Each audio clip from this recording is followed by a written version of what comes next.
Welcome back to another Lifetime Talks episode. I'm David Freeman. And I'm Jamie Martin. And today's topic is going to be all about detox. Let's talk about detox. It's being Lifetime's most popular program. In this episode, we'll be talking about detoxing in general, what it is and why it's important, as well as methods for and strategies around detoxing, including what to know about the detox program. We got a special guest. You might have seen her before. Annika Christ is a registered dietitian, personal trainer, and senior director of our weight loss program here at Lifetime. She's known to many people as Coach Annika and is one of the original virtual coaches who continues to lead several digital programs each year. She started at Lifetime in 2008 and has spent her entire career building Lifetime's nutrition fat loss programs. When she's not at work, she enjoys reading, lifting weights with her husband, and playing with her two daughters. You just got back from Florida, right? I did. And how was Can you that? Tell? Oh, yeah. You got, You got a glow. got a little glow going Do there, I? yeah. Do I?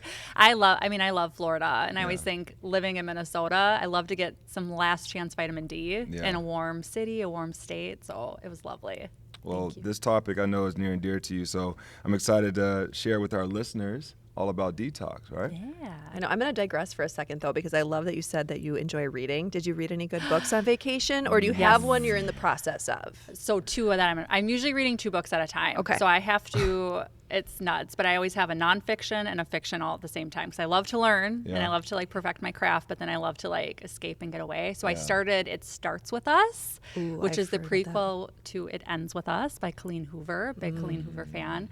And then this one, I'm going to mess up the title, but it's Happy Healthy Moms, and it's common illnesses of childhood that are preventable through nutrition and lifestyle choices. And it's through the lens and then through a medical doctor lens of her learning of helping kids with ear infections and all the things that little kids usually bring and deal with eczema, skin disorders, and how it goes back to food and your inflammatory load. So I know enough about that just with my experience at Lifetime, but I love to read different points of view of it and how people actually get there, especially in the medical world. Right. So I'm about halfway through that and learning, actually, which is really cool. That's awesome. I love Whenever you great get book this- recommendations. Yeah, stepping outside the box and learning outside of what it is that we do day in and day out. That's how we continue to grow. So I love that you're doing that. Yeah. All right, so we're going to jump into detox. This is probably the program that you lead at Lifetime that's probably the most widely used, maybe? Is that accurate to say? That's fair to say, probably ahead of 60 Day even. Okay. 60 Day being number 2. Yeah, so and this is so surprising to me because it's been around for a while, this program, and I can't believe we haven't touched on it yet. It's really exciting to me that we're going to dedicate a whole 45 minutes, whatever this ends up being, to that. So let's start talking about detoxing and why it's important just in our daily lives and in general. Yeah, so, our body, we have organs that are kind of flagged as detox organs. So we have liver, kidneys, we've heard of those before. So I'm usually having this conversation with either my clients or members or family members because they're always like, don't we already have a detox system? Doesn't your body always already do that? And the reality is we call it a toxic load is so much higher than years before. We're all way more exposed to toxins in our environment, the food we eat, cosmetics, more on a side that our body isn't able to withstand that or keep up with that. So I always tell people it's really not, we can't live in a bubble, so it's hard to get away from toxins, but you can help your body and its natural detox organs be more efficient and help your body clear it on a more regular basis. Yes. And there's certain common signs and symptoms that we actually see with people all the time that actually will kind of raise their hand already like, oh, I think I actually need to support my body through a detoxification program. Yeah. Well, you said toxins, right? And that term gets used a lot. And when I hear toxin, I think of the skeleton with the 2 bones or the X or it's something like that. So, Mr. Yuck. Right. Yeah. So now, what are some common toxins out there that people might not even be aware of that we're exposed to? I work with a lot of women, so I feel like I'm constantly educating about cosmetics. So stuff that we put on our skin. And there's a lot of good quotes out there that the average, I think it's as much as 30 different products we put on our bodies every single day as women. So that can come down to mascara, lotion, body wash, shampoo, conditioner. So just stuff that we use on a regular basis that we use for cleanliness or just putting ourselves together. There's a lot of really bad products out there, and it's a system that's not as regulated as food. Right. So when we talk about the beauty industry, there's a lot of really great products and brands out there that are doing a really good job and trying to kind of fight against that or do a better job. But I'm not trying to help people pick out their mascara brand, but I'm just know that in general, we are putting everyday stuff on that you might not be thinking about. The common ones people have heard of are food. So they've heard of pesticides and herbicides. They have all sorts of questions on when to choose organic, when do you not have to, per se.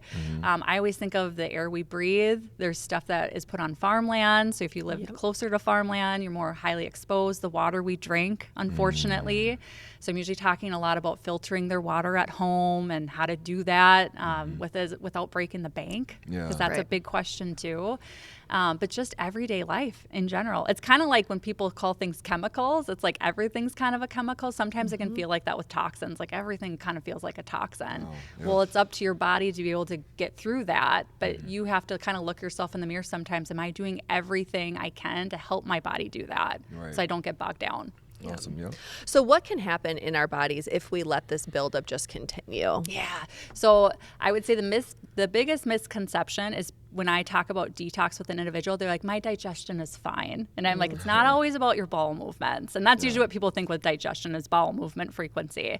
I think the biggest red flag is skin. Skin is our largest organ that has the most ability to help your body detox, but show the signs that your body needs help with detoxing too. So common things we were just talking about, this eczema, the keratosis on the back of the arms, if you feel like you've had rosacea or like the pink cheeks and stuff in certain amounts, that's where I probably see it the most. So I always go digestion, skin, and then I always look at the brain. Are you feeling foggy or lightheaded on a regular basis? Do you just not feel well in general? How's your energy?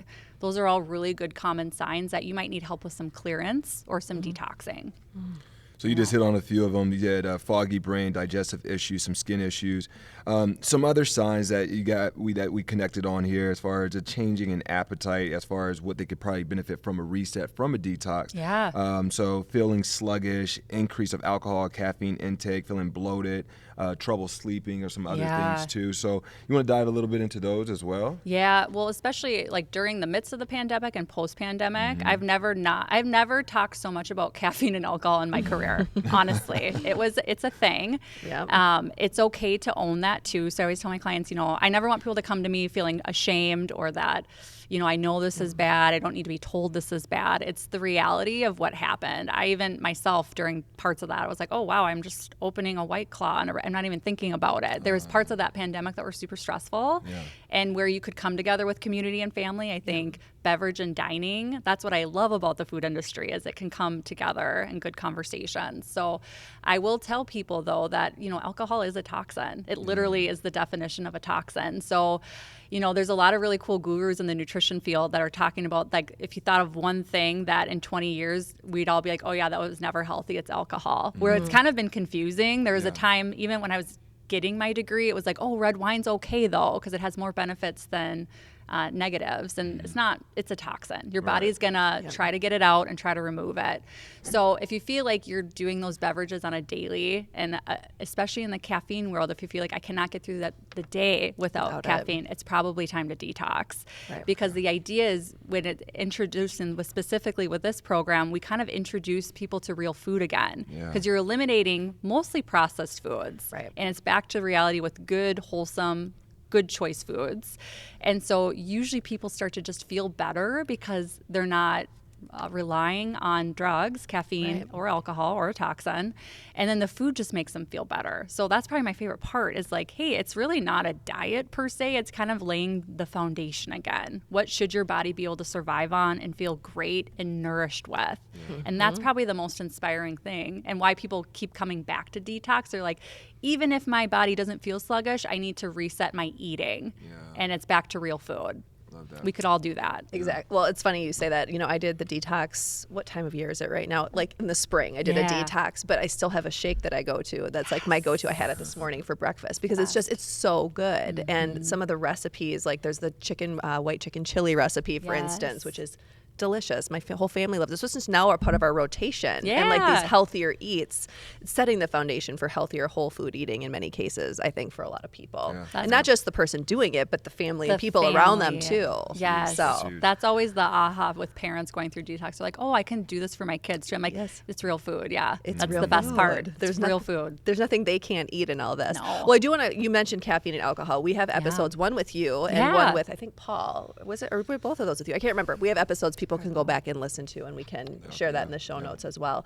But so one of the reasons, I mean, I love that Lifetime has its own detox programs, and that came about because of lab test results that you were seeing from members. Yeah. So let's talk a little bit about that and what prompted all of this. And so we do have a lab testing company inside of Lifetime. And so we basically serve personal training clients. So usually a personal trainer will get someone invested in a lab test if they're not reaching their goals. So maybe they're doing everything right with eating, everything right with training, sleeping, they need more information. And so that was my first gig at corporate Lifetime. So I was in the field for a long time, then came to corporate, and I would read lab testing results over the phone, which basically encompasses identifying any areas of concern with metabolism. And metabolism's we should do a whole episode on metabolism because there's several areas of metabolism. But one thing we were finding is people were having a hard time clearing out stuff. Clearing out could be hormones. So estrogen dominance was on the rise during that period of time. And a lot of people were like, well, why is it that way? Like, I'm not on birth control, I'm not taking anything. And it's like, well, hormones, it's either a production issue or it's a clearance issue. And sometimes when your body is so bogged down, your liver cannot process anything that it's exposed to. So if you have an overabundance of anything, the liver has a hard time. Now, put in medications that people are on a regular basis. We would see just issues with their gut integrity. So they'd have what we call leaky gut or a high permeable gut. So they were starting to react to foods that they had never reacted before. And you might just hear that in conversation. People will be like, all of a sudden I can't have dairy. I've had dairy my whole life. All of a sudden it's an issue. Well, it's not usually the food that's problematic. It's the gut integrity of what's going on. So that is a thing. But we also would identify that, hey, when your body is trying to clear stuff, the best thing you can do is reduce as much inflammation as possible in the body, which is a hard thing to do. But there are foods that are higher than inflammation than any other foods. And that is for everybody. That doesn't mean, hey, you can't have dairy, so dairy's inflammatory to you. It's inflammatory to me too, but it might be okay for me right now because of my inflammation. We call it an inflammation cup because it fills up based off of what it's exposed to. But those foods are the ones we eliminate in detox. So basically, me and I had a partner dietitian at the time that would we had this protocol we'd put people on. So it was an elimination diet, which got rid of peanuts, gluten and wheat, cow dairy. Pork was on there for a little bit. Citrus foods can be problematic too. Corn is another common one. And then we would put them on supplements that would help support their liver and detox organs, because then that would help that. And then in addition, we would put them on a protein shake, because this is what's so interesting in the industry, especially the detox industry, is a lot of the other programs eliminate protein. You need supple amino acid pools in your body for your body to actually detox. Right. So depriving them of that nutrient it would go against everything that you're trying to do. Right. So I usually educate people on that. So I would put them on a vegan, like a low inflammatory protein shake. On the side, give them supplements, and then give them a food plan. And we were recommending it so often. My boss at the time that was running the division was like, we should just put this in a kit and make this easy. And then we also wanted to make it accessible. So if you never did your labs or never got to talk to Annika on the phone, you could go do it yourself or do it with a trainer. Or now that we have a virtual program today, we've been trying to make it as accessible as possible. That word itself, just access. Yeah. And I know you get a lot of texts and calls from me as far as individuals who are having opportunities in this space. Yep. And the one thing is, I look at the detox, and I've done it a couple of times myself. When I say low barrier of entry, obviously there's a lot of value still there. But when you go to a lab test that can help identify what we might have some issues with, a lot of people don't want to fork out those dollars or make that investment in a lab. Right. So now when it comes to detoxing, what are some things, you kind of talked about some symptoms that could come up, right? You said you can be a little gassy, right? Skin, so on and so forth. So when should somebody probably start to think about, all right, I need a detox. If I'm not going to check this lab, if I'm not doing X, Y, and Z, this might be good for me to have this reset. What should be that process? So I would say like the average, I'll go with the averages first, and then I'll tell you some people that I might have them do it on a regular basis. So average, I tell most customers or any of my clients 2 times a year, if not 4. Okay. Optimal would be with season changes. And that's just kind of due to what we're exposed to. That's the reality of the planet we live on, United States specifically, with our patrolling of food and cosmetics, the things that we're exposed to every day. I have worked with dental hygienists and people that have even more toxic load than us. So think of that position in the past working with mercury. That's not really allotted in there, but they're still working with other heavy metals and stuff. People that work in the city. My dad used to work for the water department. So again, I think of drilling, things that you're actually exposed to, like other chemicals, pests, other things that just that industry brings upon. So with those people, I might say even more often, like, hey, your toxic load or exposure is just higher than the average. One other funny thing that happens is when people are trying to get healthier or even lose fat or body weight, your body, when it breaks down, fat loves toxins. So your body absorbs toxins when you have excess fat around your body. So when your body is breaking it down and eliminating it because you're trying to lose weight, it can actually become more toxic because as the fat breaks down, the toxins are exposed. You have your detox organ, so it's going to try to eliminate that. But if it's been sitting in fat for a long time and you have an abundance, you might need some more support. So some of my heaviest clients in the past that might have more than 50 pounds of weight to lose, I might have them detox for a year just to help their body eliminate as they're losing and eliminating fat. So it's not something that's often talked about, but it definitely happens. And the idea is when you're becoming symptomatic, if you can do it twice a year, that's amazing. That's better than most people are doing. But if you're already feeling symptomatic, I'd say, do it right now. I think spring and fall are probably the two most popular times because there's something about those two season changes that bring on, spring is change. It's all about change, right? And then fall is back to routine. So people love the fall one because it's like, okay, my kids are getting back into school. I'm done with the summer drinks. Maybe I was more lackadaisical in that season. So those are usually the two times I make most people do it if they're working with me. That makes sense there. So there are a lot of quick fix options out there. Why is a Whole Foods program like this important? I like it because it doesn't teach deprivation, where I feel like a lot of the quick fixes out there deprive people of food and label food in a way that it doesn't need to be. I'm passionate about identifying real food because I do think there's a lot of stuff out there that we call food, but the reality is that it's nowhere near nature or where it began. It was created in a box in a lab. I love people to fall in love with nutrition though. And that's kind of how I got into nutrition. Most people are surprised when they're like, oh, you love food. I'm like, I love food. Like if I wasn't doing this, I would go taste test food or I absolutely adore food. But I want people to recognize that a lot of the things that they might think taste great now, you would be so shocked at how many palates we change through this program. They're like, oh my gosh, I didn't even realize what real food could taste like. And the reality is there is this generation and it's going to continue. A lot of my clients were middle-aged when I first started working and they didn't know how to cook. And that was their biggest shame was that they didn't learn those skills from their parents. So I always am super passionate about let me introduce you and expose you to cooking your own food. I'll make it simple. You don't need to spend a whole day in the kitchen because that, I think in today's world, we do value convenience more than we ever have. But the idea is that, hey, I want to know what real food tastes like. I want to be exposed to it. I want to feel confident. I want some recipes so that I can keep doing this in rotation and make sure my whole family enjoys this so it's not mom or dad's diet per se because that we were the generation. I feel like our generation of parents, that was the thing. It was like, oh, mom's on a diet. And I don't want any of that to come through with us. But the idea is we're doing it right because it's the right balance of macronutrients. We were talking about you need protein no matter what. You just do for something like this in general. But it's exposing you to healthy fats, healthy carbohydrates. That's always the biggest question. It's like, oh, I can't eat bread. Well, the idea is we're going to go to whole food carbs first. And the reality is you're going to learn that things like wheat and gluten and dairy, some people keep it out for good after this program. Because they're like, I feel worlds different. And I take them through this week after the plan where they can reintroduce that stuff and then pause and see how they actually feel. Some people can bring it all back in. Some people choose not to. And people like me, I just always am dairy and gluten free because I just know better. I know my gut. I know my stress. I know my metabolism.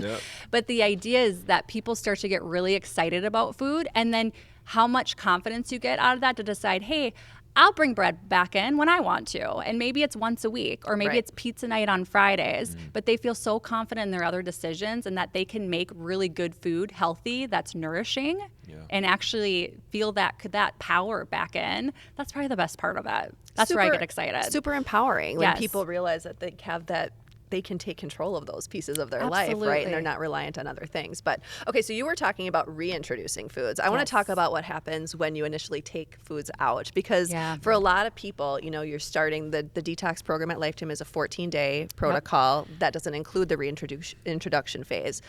But those first few days can be really hard because there are often some unpleasant symptoms. So how, like, what are some of those, what are they, and how can we deal with them? So there's two common ones that always happen for most people. So one is if you're drinking caffeine on a regular basis, you probably will get a headache. It always happens. I always tell people to like slow the roll the weekend before, like gradually reduce it. I do for some clients give them a little bit of caffeine during those weeks too. Some people will raise their hand like, oh yeah, I just do the 1 cup. Annika said it's okay, and it is okay. The idea is though, we take caffeine out because if you do too much caffeine, it actually speeds up the detox process. It's called phase 1 liver detoxification, and that feels even worse. So we're trying to prevent that and keep it chill. But the idea is usually people will get a headache those first few days. So what I always try to help them with is chug more water, do electrolytes if needed, because usually that's what's going on. Your body probably was used to that caffeine, and everyone's different. That's where, again, there's no shame in this. Like some people come in, they're like, I'm literally doing a pot of coffee a day. And I'm like, okay, I've heard that before. I'm not shocked by that. Like I don't want them to feel like, oh, wow, that's pretty bad. Like the idea is we're going to gradually reduce it, go where you're ready. But that's a common one. I also get a lot of belly aches and tummy digestive issues. And so there's a couple reasons that can happen. So sometimes that's too much fiber too fast for the individual. Happens all the time. And it's funny because a lot of us really do feel like we're doing really good with fiber. And the reality is maybe you're getting some artificial fiber through processed cereals or bars, but not real insoluble or soluble fiber out of food. We also have fiber in our shakes. So sometimes I will back off the fiber they're doing there and say you got to increase it with water. So you're not doing enough water for your fiber intake. Ideally, most of us should get 25 grams a day. The reality is some of us are getting like 4 grams. So you bring in like whole fruits and vegetables that skins with fiber. You got fiber in your shake. It can be pretty fast for someone if they're not doing any. So those are like the two. Now, sometimes the energy will go up and down. And the other thing I want to make sure people are doing is eating enough, because they take out the foods and they're kind of used to what their body was used to. And then all of a sudden they're like, I am starving. I'm like, okay, so you might need some snacks. The better use would be build out your meals at mealtime to make sure they're more balanced and have every macronutrient in there. Some people get full pretty fast though too. So they might need to do snacks throughout the day too with their detox, and that's okay. The idea is just to kind of meet them where they can and gradually increase it along the way. So usually then if you're hungry, it's more water first, add the snacks, stick to the plan, and then absolutely do the shake. So some people can do the program without the shake, or they'll choose, I'm just going to follow the food protocol, and that's okay too. Usually though, I don't even have to talk about it because the participants will talk about it. They're like, it doesn't work as good. Like, do the shake, you'll feel better. The shake has the detox nutrients in it too that actually support the liver. So that's actually helping your body do the process. But some people like to use the program as just the food protocol to get a re-kick or a restart on nutrition too. Absolutely. One thing I appreciate about it is a program. It's a full thought. So when we look at the breakdown overview of what you are getting encompassing with the whole detox program from start to end, and then how that can carry on beyond the 14-day period. So if you can, just give everybody who's listening right now the overview of what comes within the actual detox. Yeah, so if you sign up for the class, I'll do the class and the kit. So the program is complimentary. So whether you buy the kit or not, you have access to the program. So we have it in our app for our members so that they can do their day one whenever they want to start.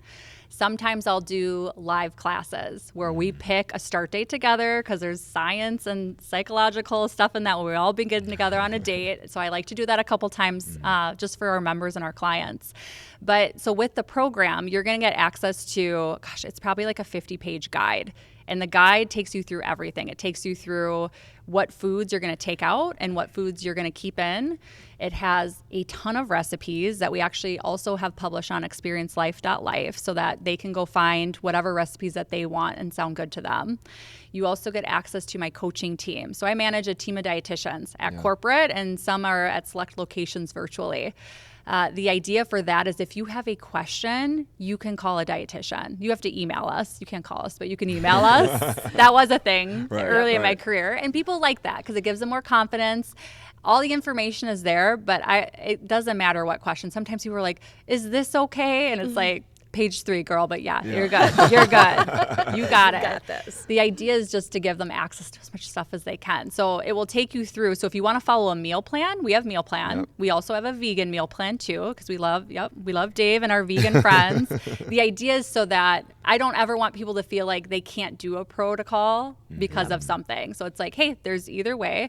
But if you just want a food list to stick to, you can do that too. And that's why everyone eats a little bit different. Like the idea here is that there's not one way to do this. Like I'm someone, I batch prep ingredients. So I just like to roast a bunch of veggies. I do a bunch of grilled meat on my Traeger. I do a lot of healthy fat snacks. And then I just kind of piece it together where you like the white chicken chili and people love the buffalo sweet potato, the loaded chicken sweet potato. People like so good that thing. And then the stuffed pepper. Those are like the 3 that people are like, I just make that. I batch prep that for the week. So we give people different ways to eat the food in that way. But then basically day 1 through 14, we're going to take you through a list of stuff to do. So the idea is you're going to eat 2 meals that are detox friendly. You're going to drink a detox shake. We want you to sleep. We want you to manage your stress. And then we want you to commit to whatever you're currently doing activity-wise. Okay. So if you're already doing Alpha or you're already doing a program with a trainer, you can keep doing that. You don't have to stop that. What I don't want you to do is all of a sudden be like, I'm going to start training for a marathon this week, because your body is going to go through some stress. And like we were talking about the food, I'm just trying to lower the inflammation bucket or cup there. Same thing with fitness. Like I'm just trying to keep it the same, not add any variables or add any additional stress. But walking is brilliant. Lots of water is brilliant, and sleeping. All those things nourish the body really well. So we basically take people along for the ride over 2 weeks. So I send them an email or a message of what to do, what to focus on. If they're doing the shakes, day 11, we actually boost the shakes to 2 shakes a day. So we're going to finish out the kit right. So the idea is just to keep them accountable, on momentum, but then give them access. If they need some expert advice or need questions, they have access to our team too. That's awesome. The last time I did the detox, I started the 2-day shakes on day 7 because I was like, oh, a week ago, I was like, what is happening? Should have read the guide closer. Just full disclosure. Well, one thing, I mean, I know that a lot of people have gone through this. Over 500,000 people have done this program. It's incredible. I mean, being one of those people, it's really doable. And I think part of it is because of what you just set up here. Like you're empowering people with a lot of really good information. So I get. And it's not set up to be depriving for people at all, too. So I think, I mean, I just want to acknowledge that because I'm a person who has struggled many times to get through these types of things, right? Or I stop when I start to feel cruddy. But I think what's nice about this is you can it's so guided if you choose to really follow it that way. And it feels like someone's holding your hand through it, which I really like because it can be hard. Yeah. So, well, and I always think with people too, they just want, everyone wants to know what to do. So we also try to be just direct. Like, here's the playbook. And if you mess up, that's okay. Own it and move on. That's the thing that I learned from the generation above us, our moms that were dieting and stuff, was it was always such extreme or nothing. And all or nothing. I get some of that in our inbox sometimes. I can tell how old they are because they'll be like, so I messed up at breakfast. Should I just quit? And I'm like, no, like, it's okay. And she's like, did I just mess up the detox? No, you didn't mess up the detox. Like, we can reevaluate. You didn't screw it up. Like, there's something with that generation where it's like, no, that's okay. That's how we should live. And that's the biggest compliment I get is people are like, I could do this forever. I'm like, you can if you want to. Like, do it. I'm not perfect like that, but there's things that I took out of it too. And I was going back to, like, me, I have to be gluten-free and dairy-free most of the time, but I will bring that stuff in. And the amazing thing is, for years, I would struggle with that. If I accidentally got gluten, my back would ache. I'd have all these symptoms. If gluten comes in now, I don't react in the same way, which is really empowering. But I also know myself. Like, doesn't mean you can have it every meal, every day, Annika. Like, keep it in check. But I think for a lot of people, they didn't realize how big of a deal food really is. Yeah. They did with maybe weight or like body composition, but not how they felt and functioned. And Right. they're very empowered. And we do it with kids all the time. That's kind of where this protocol came from. We were talking about earlier as the elimination diet. I'm like, you could do it for 3 weeks. Like, it's just 3 weeks. And having to guide people through that, like, a lot of people have never even tried it. So when they do it, they're like, wow, okay. And it's like, it's not forever, just 3 weeks. And it's usually not the food that's the problem. Like, let's fix your gut. Let's help your body. And that, I think, is so much more maintainable than thinking I got to be gluten-free forever. Right. Well, I think I wrote this down, like the diversity of foods that you start to eat when you do this versus, because a lot of times a lot of people eat kind of the same things over and over again, you know, but this, what I love about it is that there is this amazing page of like, here's all the things you can eat. And there's fruits and veggies and different things that I maybe wouldn't have bought for myself before. So it's like bringing things in. It feels like I actually have a greater diversity of foods that I'm eating, and they're whole foods and they end up tasting good. And it's really always interesting to me when I do that. I'm like, oh, there's something new I've discovered here. Yeah, that's awesome. I love to hear that. I love to hear the just preparing food in general. People are like, I didn't realize roasting vegetables was good. I'm like, you never learned that? And they're like, no, my parents never taught. I'm like, okay, that's okay. I had to learn to cook too. It's okay. We'll figure it out. Well, I wrote down some notes here as far as like these is 3 forms of currency. I kind of speak to this a lot when I'm speaking to coaches when it comes to programming, and this is a program. And the 3 pieces I wrote down here is time, money, and trust. And when we think about it, obviously we're asking for individuals' time to commit, right? Obviously it's a little bit of an investment in self as well. And I want to go to the trust piece. The trust is established from, wow, I got results from it. Yeah. We both just said that we went through it. And obviously pass the ball to you here in a few minutes, but I can tell you as far as certain things that I got from this. Cognitive function definitely was better. Totally right? agree. We talked about foggy brain earlier. Mine cleared up, no clouds over here, right? And then from there, the increased energy for sure. And performance-wise, from what I do in the space of performance, of alpha, or whatever it may be, like I can tell the difference in my recovery and my overall performance. So that stood out to me. What about you? Mine were very similar. You know, when I did this last one, I will fully admit there was part of me that's like, okay, I could stand. I'm in pretty good health, but I kind of wanted to lose a few COVID-related pounds. Like fully just disclosure about what my intent was. Yeah. That actually didn't happen for me, but I had more energy. I was sleeping better. Like the whole brain fog thing for me, I felt like for a long time I was walking around in a cloud. Like there's just this layer of stuff over me. And for me, that was huge to have that kind of cloud lift. And I feel so much better when I keep most of the things that I'm eliminating with this out of my diet. So yeah, very similar. So that empowerment as far as the trust obviously established there, but what's some other things that you've probably seen from folks? Well, and even what Jamie was saying, because when the fog does lift, isn't it easier to do your workout the next day and eat right? So that's the other thing too. So some things I will tell, and we'll kind of put this in our emails for the programs too, because if you're not feeling all those things, I want you to reach out to us, because sometimes there is some really extreme metabolic cases where I might say we need to look under the hood and see what's going on. If detox made you feel worse, the likeliness is you probably have a bigger toxin load than most, or you have something else metabolically going on. So we want to check that out to make sure. So that's what I would say to listeners. If you feel like, that I did not feel that, okay, talk to us, because we want to dig deeper. But the idea too is, even if the intent isn't the measured outcome. So if, hey, I didn't lose weight, but now I feel like I could hit those habits better, and I'm not going to skip my workout, because I did the fall one. And Chelsea on my team, she runs our 60-day. We were like glowing in a week. And we were like, oh my, I haven't brought coffee back in, which is not me. If you listen to Coach Annika on anything, she loves, I love coffee. I love the art of coffee. I've never felt deprived of, or I don't over drink it per se. It's usually a cup or two. But I didn't bring it back in, because I was like, well, let me just see where this takes me. I feel like I'm in control here. I'm going to not do coffee for a while. And she kept it out too. And we were just like, let's just keep this going. And the idea is we weren't doing it for any body composition goals specifically. We were just like, I feel very dependent on things right now and just foggy. And my workouts were not great. So I always joke, because I have a sauna in my house, and I love to use in the winter because I love to heat up and warm up. But I would literally just sit in my sauna for like 45 minutes. I'm like, Annika, you're not even like lifting. Like get your butt. Like that's I have to check myself all the time. Yeah. But so now I feel like I'm doing Fit and Focus again in our app. I'm like hitting PRs and stuff. But sometimes awesome. it's just to get you back to your routine, That is Yes. your awesome. other routine. Absolutely. So if somebody's going to undertake this, I mean, we want to give people some takeaways with this. Yeah. So what are some like tips for people to succeed, whether they're doing the Lifetime program or an Yeah. elimination diet of some other sort, or elimination protocol, I'd rather call it. than Yeah. a diet. So I like to remind people they're human beings. So like everyone needs sleep. No one is different than each other. There's something about that of like, oh, I'm just going to, burn my candle at both ends of the stick, not get sleep. So focus on sleep no matter what. Because when you're getting good sleep, all the other habits are a lot easier to actually abstain or to do, to Right. complete. Second, know the power of a shake. So Jamie was talking about it earlier. That is the number one thing people take from is like, wow, I didn't realize how much a protein shake could help me. Now, it is a product. It's a processed food. I'm not going to tell people that's a whole food. Mother Nature didn't make that. But the idea is when it comes to processed food, that's probably one of the best things you can do because it's a macronutrient that most people are missing. It's hard to get enough protein in. Right. It's easy. It fits that convenient lifestyle. It's family friendly.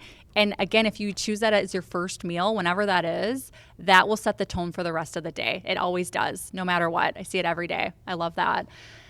Third, water, but really more important, hydration. So sometimes the old school of thought is just drink as much water as possible. I still think that's a good, smart thought than other beverages. I don't think we should drink caloric beverages. So like sweetened juices, all the things on the market. But the hydration at the cellular level doesn't just come from H2O. So know what electrolytes are. There's a booming market. We have some of them at Lifetime. They're not Lifetime branded, but we have some good options. I love Relight. That I would add into at least one water jug a day because that will help your body hydrate and hold on to the fluid that it needs to stay high energy, feeling good, not confusing with hunger cues that sometimes dehydration can do. Those three things, and then I always say just get some sort of movement in. Yeah. You have to. Yeah. Exercise is the best drug on the planet. It's not going to go anywhere. It will cure everything. I shouldn't say that, but literally to me, like mental health, stress, energy. It's the funniest thing to me when people are like, I just don't have energy to the gym. I go, if you would just give it a couple minutes, that energy just comes from being there. It really does. So figure out a way, something that you like and enjoy. That might just start out as walking, but fall in love with strength training because to me, that's where the magic is. And it changes body compositions all the time. And we all lose muscle at the age of 40 and older. So again, now's the time. It's the best ROI in their life. The best time is to start now. So do it now. Don't worry about what you haven't been doing. Figure out a program that you like, though, that you'll show up for. Right. And that's such a key, like finding joy in movement. Yes. So whatever it is that just keeps you inspired and gets you out the door. whether it's Absolutely. I love that. Absolutely. Oh, man. Solid. So, Annika, is there anything that you want to leave our listeners with before we go into the mic drop moment? Because obviously, I know you're excited about that. Is there anything around the detox that excited. we might have missed that you want to throw at our listeners? I think the one thing I'll say, because sometimes our team members get confused of this, it's hard because the name says what it is. And I find this with weight loss. People are like, I don't like the word weight loss because it has such a negative notion in the industry. Yeah. Get away from the name of detox because for whatever reason, I'd love to change it where detox is a positive thing, but it's become a deprivation and a negative thing. Just like the word diet. The original form of diet is a healthy thing. It's the foods that we incorporate, not a verb, right? Right. It's a noun. Think of it that way. So get away from the name of it, but just know the Lifetime one, it's a solid food foundation. Anyone can do it. Yeah. There's different layers and levers you can pull within it, but it's changed so many lives, and I would invite anyone to give it a shot. All right. You ready for it? All right, I don't sure. have to be Surprise. right. I just get to observe. wanna I make love this sure. All observation right. here. All right. Okay, you So- got it. Scared. No. Here we go. Pretty simple here. Your number one, there's only one you can give there. Your number one nutrition advice you would say that is something that will always be a staple in this space. I know, because we're always changing, but if you had one that's a staple nutrition advice, what would you give? Eat enough protein. Eat enough protein. Yeah, I would, because I've seen it. And I think what's hard in this industry is I was talking to Susan about some of the stuff back there. But again, I went through an era where we were told eggs were bad. Now eggs are good. Eggs have inflammation. But so there's all sorts of confusion. But the thing that I've seen the most that I would say I don't need a researcher to tell me, I don't need some science to be backed by a food company to tell me, that I've seen what changes the most with people is when they hit their protein goals or what they're needed to do for their body, everything changes. All of it. There we go. Well, Number one. glad we did a episode with Paul on protein. Yeah, too. we've Did got you? protein coming. Yeah. Paul that's likes perfect. protein too. Yep, protein. I was going to guess. I was going to say she's going to say protein or hydration. I was going to Yeah. be one of those two, too. but I could be wrong on that. But Paul anyway. might say hydration too. Yeah. That's his thing. I love it. What's always interesting to me about these episodes is the overlap as we're recording, the Yeah. commonalities, and it just means that there's so many common threads. So Yes. thank you for bringing more of that to us today. If people want to follow your work, you can find Detox and all the other digital programs that Annika leads through Lifetime's app or website. She also writes articles for Experience Life at experiencelife.lifetime.life. She's been on the podcast. We've talked about vitamin D, weight loss, coffee, which we Yes. mentioned. So Love there's just a coffee. lot of things. So we'll make sure to link to all of those things in our show notes. But Annika, as always, thank you. Thanks for having me. Thank you.